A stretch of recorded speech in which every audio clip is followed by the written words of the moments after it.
आज सुर्खियां कुछ और हैं। सुर्खियां यह हैं कि मालदीव्स ने फिर से भारत के द्वारा दिए गए डॉर्नियर और हेलीकॉप्टर्स से मेडिकल सर्विसेज रेज्यूम कर दी हैं।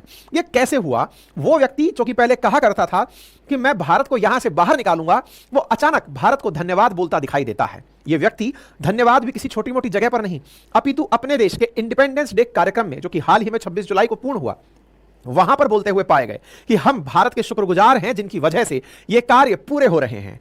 अल्टीमेटली इस आदमी के जज्बात कैसे बदले? वो व्यक्ति जो भारत के लिए कहता था कि अपने सोल्जर्स को यहां से निकाल लो, भारतीय सेना को मालदीव से आते ही निकाल दूंगा, इंडिया आउट कैंपेन जिस व्यक्ति ने चलाया, जो भारत के लिए इस हद तक गया कि अपने देश के ट्रोलर्स को यह तक कहा कि आप प्रधानमंत्री के खिलाफ बयानबाजी करो, वो व्यक्ति अल्टीमेटली जज्बात कैसे बदल लिया? यह सवाल बड़ा है, क्योंकि खबर है कि Maldives has resumed using A Dornier aircraft and 2 helicopters gifted by India for medical evacuation after the two countries reached an understanding over the repatriation of Indian military personnel operating the 3 aviation platform in the archipelago nation।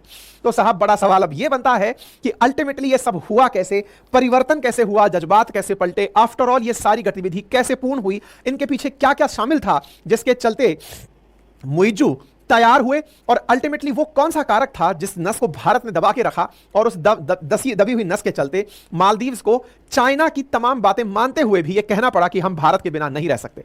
China ने तमाम प्रयास किए कि इन्हें यहां से भगाओ, इन्हें यहां से निकालो, लेकिन मालदीव्स कहने पर विवश हुआ कि सर आप भी हमारे प्रिय हो सकते हैं, लंबे समय से आपसे व्यापार रहा है, लेकिन भारत को किनारा हम नहीं कर सकते। और फाइनली ये तस्वीर बाहर आती है जो कि कल की है, जहां पर एक 36 साल के व्यक्ति को, पेशेंट को डॉर्नियर एयरक्राफ्ट से ले जाकर उन्हें सुरक्षित अस्पताल पहुंचाया गया। ये जो ईगो की लड़ाई चल रही थी कि भारत को बाहर निकालना है, इंडिया आउट कैंपेन चल रहा है, वो अल्टीमेटली सेटल कैसे हुआ?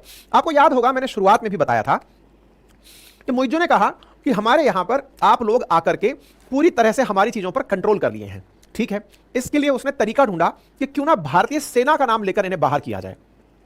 भारत भी तैयार हुआ, तो मैं भारतीय सेना से परहेज है क्योंकि वो वर्दी में है। एक काम करते हैं, हम अपने सिविल एविएशन डिपार्टमेंट के उन लोगों को भेजते हैं जो कि इन सैनिक हेलीकॉप्टर्स को चलाते हैं। दिक्कत तुम्हारे चुनाव प्रचार में वोटर्स को लुभाने के लिए यह थी कि भारतीय सेना नहीं होनी चाहिए।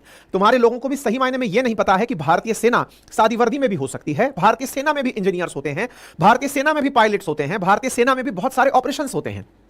ऐसी स्थिति में भारत की तरफ से इनको इसी लाइन का लाभ उठाते हुए कहा गया कि एक काम करिए, आपको हमारे सैनिकों से दिक्कत है, सैनिक वापस भेज दीजिए, हम उतनी ही लोगों में, उतनी ही संख्या में सिविल एविएशन के लोगों को भेज देंगे। हिंदुस्तान एरोनॉटिक्स लिमिटेड या भारतीय सेना के द्वारा, चूंकि ये अल्टीमेटली जो एयरक्राफ्ट चलाए जा रहे हैं ये मिलिट्री पर्पज एयरक्राफ्ट है, जिन्हें मिलिट्री के ही पायलट्स द्वारा चलाया जाता है, इनके लिए ऐसे ही लोगों की आवश्यकता थी जो इस तरह के काम में बेहतरीन हो।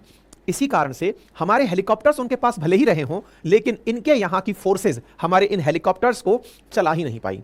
इसके ऊपर हमने सेशन किया था कि मालदीव्स हमसे मदद मांगा कि सर हमारे लोग इसको नहीं चला पा रहे हैं, जो आपने हमें एयरक्राफ्ट दे दिया है अब वो खड़ा है। मतलब भारत ने एक ऐसी मशीन दी जिसको चलाएंगे भी भारतीय, इनके लोग चला भी नहीं पा रहे हैं, आप हमारे लोगों को चलाना सिखा दीजिए, कुछ नहीं हो पा रहा है। भारत से मदद की गुहार आज से इन्होंने 2 महीने पहले मैंने सेशन में की थी, जब ये अपन से मदद मांग रहे थे कि सर प्लीज हेल्प कर दीजिए। भारत ने अपनी तरफ से यही कहा, हेल्प इतनी ही हो सकती है कि हमारे लोग आएंगे, बस वर्दी बदल कर आएंगे।